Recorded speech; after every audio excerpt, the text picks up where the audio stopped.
Hello, ladies and gentlemen, and welcome to Delves Inn, the only hotel in the entire continental United States where the employees will read you scary stories.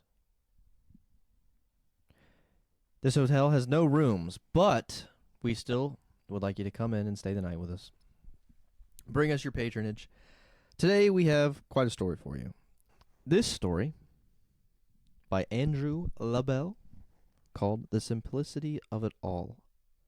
This story has a 7.88 out of 10 on the Creepypasta website with 484 votes. Bit of a short read here. We're going to be letting Kat read this one. So it's pretty good. It seems a little simple, if you will. You are taking a shower. It's not the type of shower you take before a job interview, maybe aiming for your cleanliness to impress somebody or someone supposedly worthy of impressing. Nor is it the type of shower you take after a long workout at the gym or after a jog, or after whatever it is that applies to you. No, you're in your bathroom right now, standing under the soothing beam of hot water that wisps of steam spiraling off of your back because you've got nothing better to do tonight. Dude. Honestly, I feel a little personally called out. Same. I feel a little attacked. Love a good fucking shower, man. The best. And you like that squeaky clean feeling before hitting the hay. And although this isn't your first shower today, at least you can sleep easily knowing you're cleansed of the day's many stresses. Let's go, dude. I love this so far. I want to take a shower after this. Soap. Shampoo. It's all there, but you don't so much as touch it. We're just there to burn our skin, chat.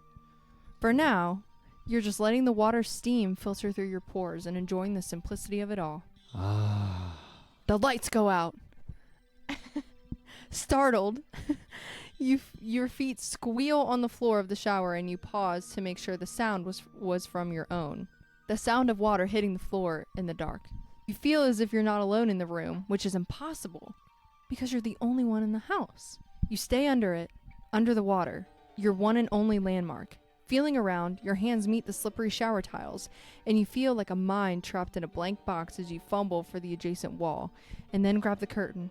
Finally, something real, something you can touch that's now in front of you, that will stay static as you reclaim your bearings. Outside of the shower, something starts choking. You abruptly stop breathing. Strained to hear, it's a gut-wrenching cough that wheezes in and out, and your hands freeze before recoiling back to your torso in shock. And in the middle of the bathwater, rain noisily splashes by your feet, and you hear its footsteps inching closer as it struggles to breathe. The thump of pads on the floor stepping closer. You can do nothing but press your back against the wet wall behind you in paralysis, to the point where the sounds are less than a foot away from you, where you remember the curtain to be at your own eye level. That's when the lights come on and the choking stops. You shut off the water. All is quiet and you look to either side just in case, remembering all of the horror movies you've seen your entire life at this moment. Not a sound except the gurgling of the drain at your toes, sucking down the last of the water calmly like it had been in your head, and none of it had happened. You're standing there, dripping wet, naked, when you realize you've got to step out and meet whatever's there, waiting on the other side of the curtain. The end. That's a pretty good little short story. I would hate for the power to go out if I was in the shower, bro. Oh, yeah. Scary. Well, what? Because a lot of times bathrooms don't have windows. Right. Ours currently does not. So it would be pitch black. Yeah. Well, wouldn't the water go cold too? I guess if it's a gas. If it's gas powered, then no. Gas powered, then no, yeah. Yeah. Because that would be what, like, I wouldn't care about doing it in the dark because sometimes I take showers in the dark. Dude, Well, a candleless shower? See? So nice. But, like, if I'm taking a shower and suddenly the power goes out, my first thought is, oh, I'm about to get fucking frozen, bro. I need to get this shit out of here quick. Yeah. That was pretty good, though. What would you give it? I'd give it a 6. Yeah, I'm about there with you. I'd give it a 6. I thought it was good, but ultimately, like, it was just very descriptive, and it does a good job of describing, but it's not scary. It's not scary. But I also just wish there was more satisfaction in the ending. Yeah, there's no payoff. Yeah. The payoff is in the mystery, but there's not. It doesn't build a mystery. Yeah. So yeah, I'd give it a 6. It's not a bad story. It's very well written. It's very descriptive, very spooky. Everyone can relate to it. But a 6. Yeah. Not bad. But yeah, Andrew, that's a pretty good story. That's well written. That makes a fun little story there. Do you want to jump into a Reddit story? Yes. Perfect. Am I the asshole for pretending to get fired when customers get a temper with me? I've actually read this story. It's good, so I'll let you read it. No, I want to do one you haven't heard either. No, this one's worth it. Okay. This one's good. Read it out loud. This one's good. I'm a high schooler with a weekend job at a coffee shop.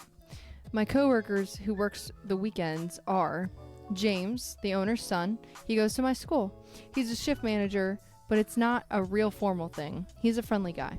Danielle, a college student who sometimes works the weekends too. So sometimes customers will come in and just be angry about such little stuff, like literally blow up about nothing. Been there. I don't know if they're in a bad mood or already and looking for someone to take it out on or what, but it's a lot. Like, how sad do you have to be a grown-ass man taking anger out on high school and college kids? Well, think about it. Of course they are. They're sad and miserable. Yeah, of course. So James and I were joking about having a little fun with them and hoping to hopefully getting them off our backs. So one day I was at work and some guy was having a temper about how we don't make the coffee hot enough, which I couldn't do a thing about because I gave it to him right out of the machine. That shit comes out at 200 degrees. How much hotter do you want it? What? Yeah, why would you want it hotter? Like, do you not want to be able to drink it, motherfucker? The only reason that I was ever given back in the day was like, oh, so, it'll stay warm for longer. Like, I'm not going to drink it right away. I'm going to wait. And I would just be like, well, boiling is 210, and I'm not going to give you a cup of boiling coffee. Yeah, why don't you, like, nuke it in the microwave if you're that concerned? Yeah, or double cup it. That was, like, the best solution that we could give at Yeah. the time. Stupid. If it's not obvious, she used to work at a coffee shop. Yes, and I've had that water spill on me. It sucks. Yeah. God.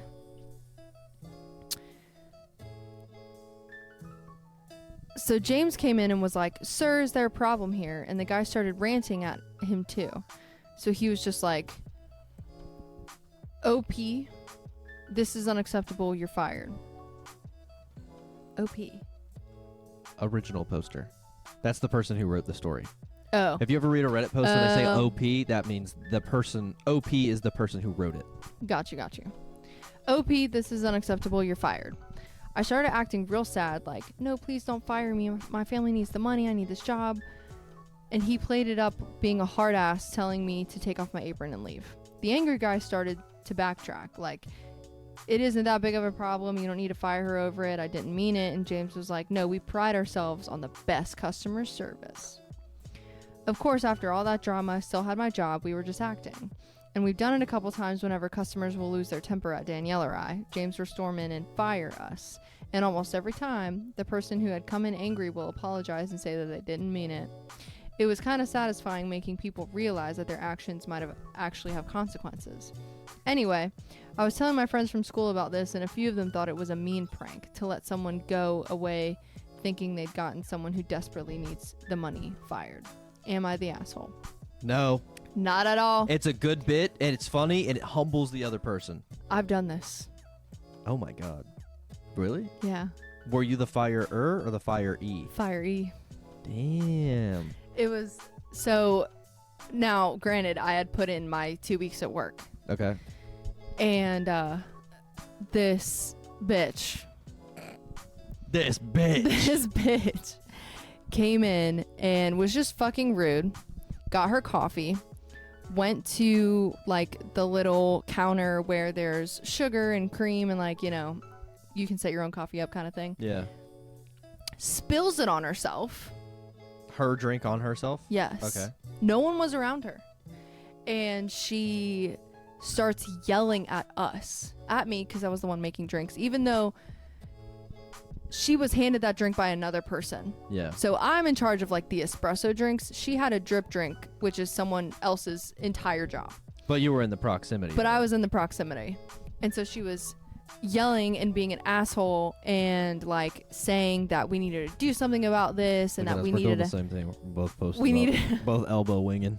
we needed to help her, like why. And then I was just like, I guess I didn't react like she wanted me to. Oh, she wanted you to like jump at her feet, apologize. Yeah. Yeah. Absolutely fucking not. I'm gonna make sure you're okay, and I'm gonna make sure that we're gonna get you another coffee, and Which is already more than she deserves. Like, you spilled it like an idiot. You're lucky we're gonna give you a second one. yeah. But so, of course, my manager comes from around the corner and like, cause hears the commotion and whatever, and he walks behind the counter to go over to her and is like helping her or whatever. She complains to him about me, and he looks at her and he's like, I promise you the next time you're gonna be in here, she won't be here. That's funny. Cause I wasn't. Yeah. But not cause I got fired. Right. Because I was leaving that Like, job. Don't worry. We'll handle it. Yeah. Yep. But she didn't backtrack. No. Not everyone's nice. No. Some people are dickheads through and through. Yeah. They're always gonna be. That's funny. I didn't know that. So then I told my manager, like, we should do that again. Yes. I'm the manager. I can get you 10% off your bill. It's 2%. Sorry, 2%. I can get you 2% off your bill. But unfortunately, I guess in those days that I had worked up until my very last day, we really hadn't had as juicy of a reaction to use it with. Yeah. But I did really want to do it again. It was fun. It's a good bit. It's funny. It's lighthearted. Yeah. It's not that big a deal. No. Like, her friend is a stick in the mud. Yeah. Whoever thought that she's an asshole for that is an asshole. Yes. Because that's funny. Agreed. I like that. I did happen to find another little quick creepypasta. So if you want, I'll blow through this one and then we'll do another one. Okay. That sound good? Good. All right. Now this is called Her Protection. This has an 8.73 out of 10 from 686 votes. It was posted on February 17th, 2010. So we've got another. This is 15 years ago, just about. Wow. We're almost at 15 years. I do not see who posted this originally. I don't see a name on this one. So if anyone happens to know the original creator of this story, obviously please let us know in the comments. This one's called Her Protection. In every major town and city, there is a house of which no official record exists, and whose windows have been boarded up for longer than anyone can remember. The previous occupants, if there ever were any, are untraceable, and no organization or individual will ever lay claim to the plot on which it stands. Nevertheless, when you break in, always through a back ground floor window, you must never touch the outer doors.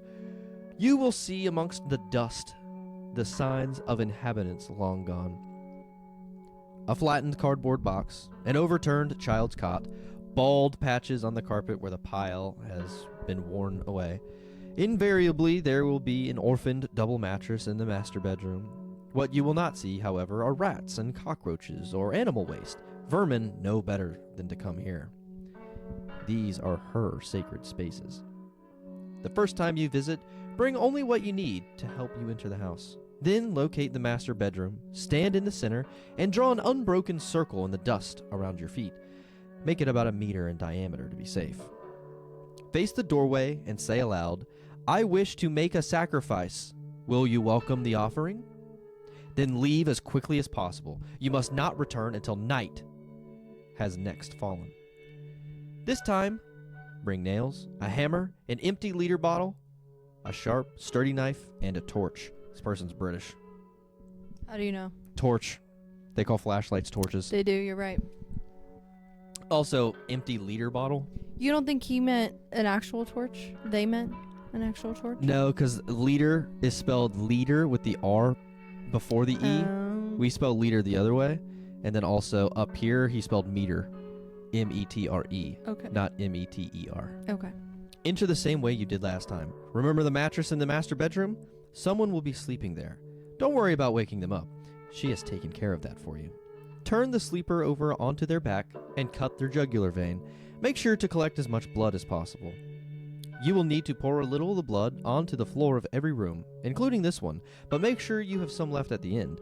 When you've finished, leave by the same way you entered, and close up the boards again. This is what the hammer and nails are for. Walk home. Speak to nobody on your way. When you get there, tip some of the remaining blood onto your right hand and smear it over your door handle before you enter. Then go to bed.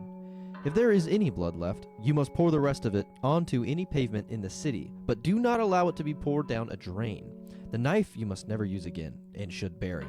Do not trouble yourself with covering your tracks. When you next leave your house, the blood on your door will be gone, and the murder you have committed will have no repercussions. From the moment you leave her temple, DNA evidence will never again implicate you. Law enforcement will creep around your footsteps without touching them. On cameras, your face will show up as a blur. You are under her protection now. Just make sure you get the right house. That was pretty good. That was pretty good. That was pretty creepy. Definitely had a vibe to it. I like it. A vibe, very direct. Very ritualistic. It's very fun. This is 8.73. I would give it a solid 7. I'm okay with a 6 or a 7.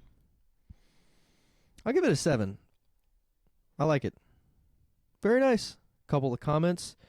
Number one, I guess he didn't like it. He says, okay, is this just a goofy setup to a story about a cocky idiot who thinks some god is on his side and is absolutely shocked to find out he's the real victim all along? I guess we just hope that blood washing down the drain doesn't count as allowing it to be poured, and that there are never any witnesses, prints, audio recordings, dumb incriminating comments, partners, or anything else that could have been used as evidence. DNA evidence is severely limited, and a lot of cameras are pretty... Okay, so this guy missed the point. This commenter, he's lost. And what is the point of it? Average. I like the reward part, being under her protection. I'd give it a 6 out of 10. I thought it was good. I love the premise. A lot of people are shitting on it in the comments, but I thought it was well written. Short and simple, supposed to be sweet. I liked it. Yeah. All right, pretty good. You got a good story pulled up? Almost. Chat, she says almost. In the meantime, I'll ask the question of the day. Chat, please leave in the comments the answer to the question of the day, as we ask a question of the day every episode. This episode's is going to be... Well, let me think. Oh, here's a good question of the day. Question of the day. Chat, have you ever gone urban exploring / breaking and entering? Have you ever gone into like an abandoned house? If so, was it cool or was it creepy? I've been to a lot of abandoned places. I've been to 2 different asylums, several different abandoned houses, but that's about it. I've been to an abandoned motel and a lot of abandoned houses as well. Back in my younger years, I am retired from that now. I'm not. I would love to. I just love creepy shit. They weren't creepy to me back then, but they're creepy to me now. Which is so strange. You think it'd be the opposite. Like the older you are, the braver you would get. Yeah, for everything for me, it's gone. I was invincible between the ages 10 and 20, and then after that, now I'm scared of everything. I lived that life though. I just lived it early. I'm still doing it. I got into it late. See, it's so lame because like when I was a teenager, well, like from like, you know, teenage years up until I would say 17, I was like, I have to be a good boy. I don't want to have anything on my permanent record. And then like as soon as I was like 17, 18, I was like, oh man, I should have been doing all the illegal shit when I was a minor. Yo. And then I started doing it. I started doing everything like breaking and entering at like 18. I was like, I'm gonna fucking jail for this, dude. I'm gonna get Chad, if you're smart, you'll do it when you're a kid. If you're smart, you will do it as a kid, and then you'll stop right when you're 18. Yeah. That's what you should do. From like as soon as you can drive, get active. Just have like a 2-year solid window where you're just breaking and entering. And if you get caught, meh. Just don't do it when you're 18, because suddenly consequences hit hard. Hard as hell. Yeah. Hard as fuck. All right, so we've got a Reddit story here. Am I the asshole for not liking how my girlfriend dresses for work? I don't know. I didn't really read. You didn't? Okay, so you don't know. No, I didn't vet it. No. All right, this one is on Am I the Asshole? I don't know who the OP is. It does not give us a name. So I, 43 male, don't think I'm in the wrong here, but my mother is very angry at me. That's a good sign you're wrong. If your mom's mad at you, that's, I hate to say it, dude, but probably. Probably.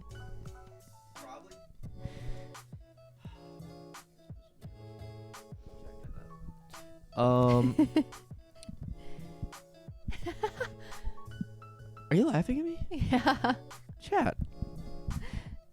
Give me threes in chat if she's laughing at me and she's a bitch for it. I'm kidding. Don't call her bitch.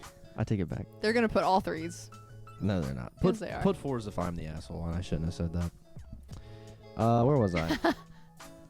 Okay, but my mother is very angry at me, and my best friend said I was a horrible person for saying what I did, and I'd be lucky if my girlfriend didn't put me out with the garbage since I decided I wanted to act like trash.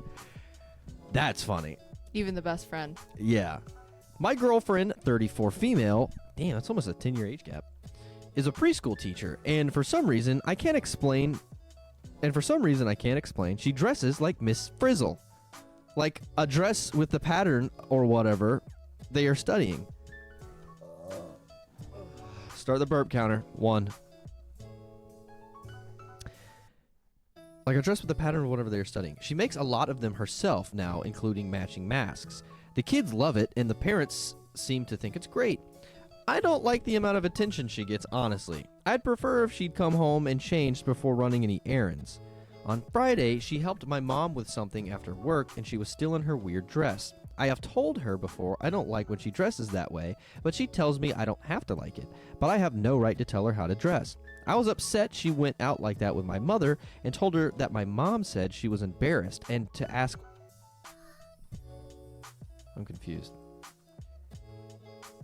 He said his mom was angry at him, but now she's talking she's embarrassed about it. I was upset she went out like that with my mother and told her that my mom said she was embarrassed and to ask that she please not dress like that again if they're going out. I was not expecting her to call my mom and apologize. Oh, It was a lie. Oh, he lied.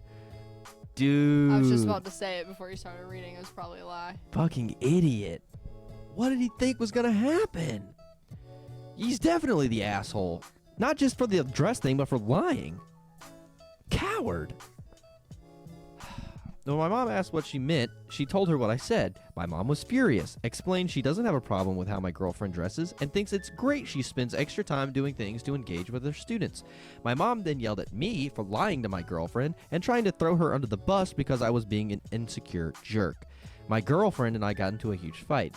I said she should be embarrassed to be seen in public like that. She said the only thing she was embarrassed by was me. She hasn't spoken to me or done anything for me since. My friend said I was horrible and called me trash. I shouldn't have lied, but I think my girlfriend should take what I think about her clothes into consideration, and I'm not sorry for expecting her to dress more appropriately in public.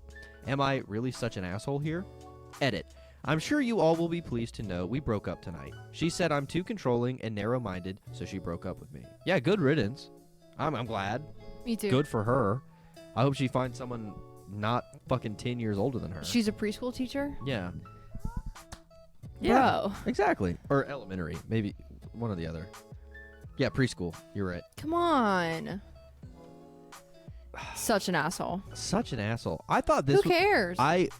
See, and it's such a misleading title, too. Because it's, am I the asshole for not liking how my girlfriend dresses for work? Because I was under that context, I thought that it was like, oh, she works in an office and she dresses a little slutty. Yeah. You know? She wears like these really short skirts or a low crop top or blah, blah, blah, blah, blah. And I just don't want her to, but she says that, you know, blah, blah, blah, blah, blah. Yeah. That's what I thought it was doing. But Yeah. she dresses like Miss Frizzle for her fucking preschool students, and you have a problem with that? She's clearly very passionate about her job. Yeah. And also, she's your girlfriend. Don't you want her to kind of look a little bit ugly so people don't hit on her? Like, that's where I'm at. Like, I'm like, you want to dress like Miss Frizzle? Let's go, dude. What? Why you give me the side eye, dude? So are you saying that if I ever wore an outfit that wasn't flattering or like didn't look good, that you wouldn't tell me because you're like, yeah, like everyone's gonna think she looks bad today. That's a win for me. In a way. Yeah. You have to tell me. Well, if it's something you want to wear, but I'm like, perfect. You know what I mean? It's different. But it's different too, because it's not like we are going out together. Like if you like leave the house, I'm like, word. Like if I can't protect her, her horrible outfit will protect her. Wow. Does that make sense? Yes. All right. Just picking up what I'm putting Has down. that happened? No. Would you tell me? I think that's all the time we have for this episode, chat. So if you want to watch more episodes, just click the subscribe button, like this video. Obviously go to our channel, check us out. We're gonna have a few videos here. This is a portion of the show where we like to thank some people. This episode is sponsored by John Joseph Davenport III. Mungo Holmes and John Joseph Davenport III, aka Bubert. Thank you for watching this video. If you sneeze during this video, bless you. Obviously answer in the chat if you've ever explored any fun thing. You know, you've got to have a fun story. Honestly, like if you have a fun story about exploring some broken down, abandoned shit, definitely drop us a story in the comments because we would love to read them. Might even read them on the next episode. This could be a lot of fun. But thank you for listening. I know the stories were kind of weird. We kind of jumped back and forth between the Reddit stories and the creepypastas and stuff, but we got two pretty good ones in there, I thought. I think so too. And then the absolute shitter at the beginning. But always fun to end it on some Reddit stories. But thank you for watching. Thank you for joining me. And I hope you all stay cozy in your rooms. Here at Delves In. Goodbye.